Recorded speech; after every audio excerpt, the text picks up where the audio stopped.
Juggling goat takes stage. Last weekend, my sister roped me into joining her and my 7-year-old niece, Emily, on a trip to the local petting zoo. You know, for some wholesome family bonding, which in our family translates to, let's see how many goats Emily can name before she tries to smuggle one home.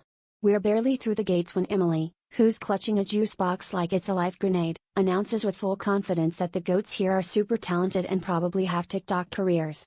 I figure she's just watched too many animal videos, so I nod and make a mental note to keep my shoes away from any goat-related mischief. Right away, Emily drags me to the goat pen and introduces me to her favorite, a shaggy fellow she's named Sir Bounces-a-Lot. As we stand there, she starts tossing little snacks over the fence, and every goat in the vicinity instantly materializes like they've got food radar.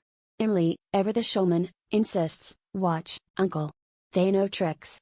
I'm expecting the usual, maybe a goat standing on its hind legs or headbutting a fence post. But then, I swear, one goat trots over, snatches a dropped juice box, and starts tossing it in the air with its mouth, catching it again and again. The other goats turn to watch. Emily gasps, "See? They're professionals." Now, I'm no expert in goat behavior, but I'm pretty sure juggling isn't part of their regular repertoire. The other parents start gathering, phones out, murmuring about the amazing juggling goat. My sister is grinning like she's about to retire on the goat's inevitable Las Vegas residency. Meanwhile, I'm standing there, trying to remember if the petting zoo had a sign-up sheet for goat circus auditions. The goat, clearly loving the attention, adds a twist. He starts juggling 2 juice boxes, and a stray apple someone threw in for good measure. At this point, the crowd is cheering, and Emily is already planning matching costumes for herself and Sir Bounces-a-Lot. Finally, the zookeeper arrives, looking equal parts bewildered and exhausted, and says, "I leave for lunch for 10 minutes and suddenly the goats are running a variety show?"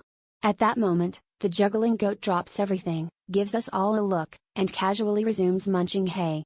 Emily turns to me, triumphant, and says, "Told you, Uncle, they're goats of many talents." And that's when I realized, it wasn't a trained act, just a goatastrophic coincidence.